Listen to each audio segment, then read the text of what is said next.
আমি যদি বাংলাদেশি আর্চারির ইতিহাস বলতে চাই, অনেক বড় হিস্ট্রি, তা আমাকে প্রথম ফরিদপুরকে স্মরণ করতে হবে। কারণ প্রথমই আমরা যার সাপোর্টটা পেয়েছিলাম ফরিদপুরের তারুণ্যের উৎসবে। আমি সবাইকে স্মরণ করে বলছি, ফরিদপুরকে ছাড়া আমাদের আর্চারি আসলে অচলই। কারণ প্রথম একাডেমি গড়ে উঠেছে ফরিদপুরে। চুন্নুর নামটা আমাদের বলতেই হয়। সে অনেক কষ্ট করেছে, যেটা নাকি আমি বর্ণনা দিতে পারবো না। আমরা যেমন কষ্ট করেছি, পাশাপাশি চুন্নুর যে সহযোগিতা হাত বাড়িয়ে দিয়েছিল। আমরা যখন কোথাও আর্চার খুঁজে পেতাম না, সে 2টা বাস ভাড়া নিয়ে ছেলেপেলে নিয়ে গেছে, আমরা তাদেরকে প্রশিক্ষণ দিয়েছি। এই ইতিহাস ফরিদপুরের একমাত্র আছে যারা প্রথম দিকে আমাদের খুব খারাপ অবস্থাতেও তারা আমাদের সাহায্যের হাত বাড়িয়ে দিয়েছিল। ভবিষ্যতে যদি ডিসি মহোদয় যদি আমাদেরকে কোনো একটা জায়গার সন্ধান দেয় বা দরকার পড়লে আমরা মাঠটা যদি ওনারা আমাদের বরাদ্দ দিয়ে দেয় ফ্রিলি, পাশে আমরা জায়গা কিনে দরকার পড়লে আমরা ওই হোস্টেল আমরা করে দেব ইনশাল্লাহ। এটা যে ইনফ্রাস্ট্রাকচারগত ডেভেলপমেন্টগুলো আমরা ধীরে ধীরে করে নেব। কিন্তু আমার দরকার হলো জমির, যেটা সরকারি অনেক খাস জমি থাকে, পতিত জমি থাকে। তারা ইচ্ছা করলে আমাদের হয়তো একটু কষ্ট করে খুঁজে দেখে আমাদের বরাদ্দ দিতে পারে। দিলে অবশ্যই আমরা ফরিদপুরের দিকে নজর দেব।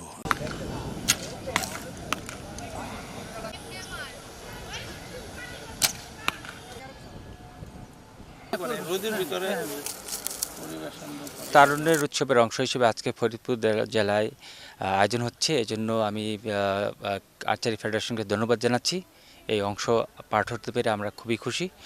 আর দ্বিতীয়ত হচ্ছে যে এখানে আসলে আমরা যদি আর্চারির ক্ষেত্রে প্রমিজিংয়ের জায়গা, অবশ্যই একটা প্রমিজিং জায়গা, সেখানে পৌঁছতে চাই, তো সেখানে আমাদের তাদেরকে ফ্যাসিলিটি ক্রিয়েট করতে হবে।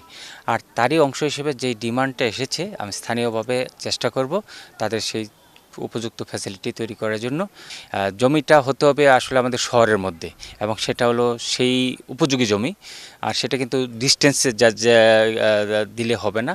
তো তারা যাতে এখানে প্র্যাকটিস করতে পারে সেরকম একটা ভেন্যু আমরা সিলেকশন প্রসেসের মধ্যে দিয়ে যাব, এবং আমরা চেষ্টা করব যে যত তাড়াতাড়ি পারি তাদেরকে সেই জমিটা আমরা তৈরি করে দিয়ে দিতে চেষ্টা করব আমরা।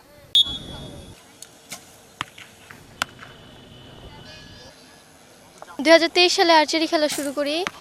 আমি আর্চারি সম্পর্কে কিছুই জানতাম না। আমি আদর্শ বালিকা উচ্চ বিদ্যালয়ে পড়ি। তখন আমাদের ক্রীড়া শিক্ষক বলছে যে এরকম আর্চারি একটা টুর্নামেন্ট হবে, তোমরা সবাই সকাল 9টার সময় স্টেডিয়ামে যাবা। আসার পরে আমাকে অ্যারো মারতে দিছে, আমার অনেক ভালো লাগছে। এর কারণে আমি কয়েকদিন প্র্যাকটিস করতে আসি। তারপর থেকে আমার আর্চারি খেলাটা খুব ভালো লাগে। আমি ফিউচারে ন্যাশনাল টিমে প্লেয়ার হতে চাই। আমরা এরকমভাবে নির্দিষ্ট স্থানে প্র্যাকটিস করতে পারি না। আমরা বিভিন্ন স্কুলে যাই বা আমরা মাঠে একবেলা প্র্যাকটিস, আমাদের অত ভালোভাবে প্র্যাকটিস হয় না। আমাদের হলো মাঠ নাই। আমরা যে মাঠে প্র্যাকটিস করতে চাই সেই প্র্যাকটিস আমরা একদিন করি, 10 দিন বসে থাকি, এরকমভাবে আমরা প্র্যাকটিস করি। আর এই আর্চারিটা খেলা হলো খুব মনোযোগ দিয়ে খেলতে হয়। যদি মনোযোগ না বসে তাহলে এই আর্চারি খেলাটা আমাদের দিয়ে হবে না।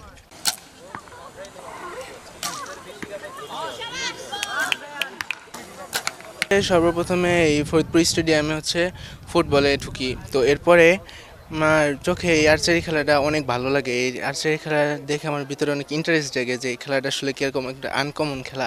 তো এটা দেখার পর আমার ভিতরে একটা উৎসাহ হতেছে ফিল করে আমি। তারপরে কিছুদিন পর আমি আর্চারিতে ঢুকি, এরপর থেকে এটা আমি প্রফেশনালভাবে নিয়ে নিই।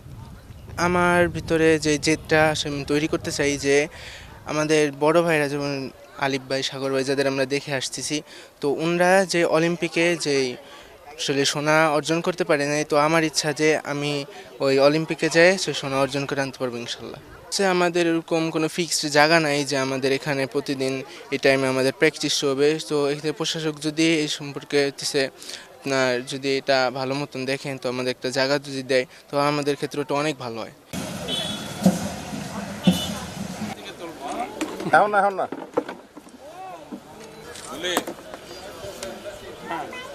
ছাড়ব না।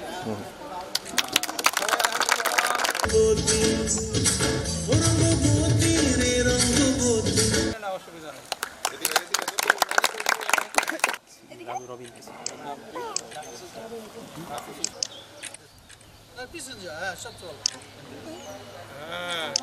একটা ভি দেখাও সবাই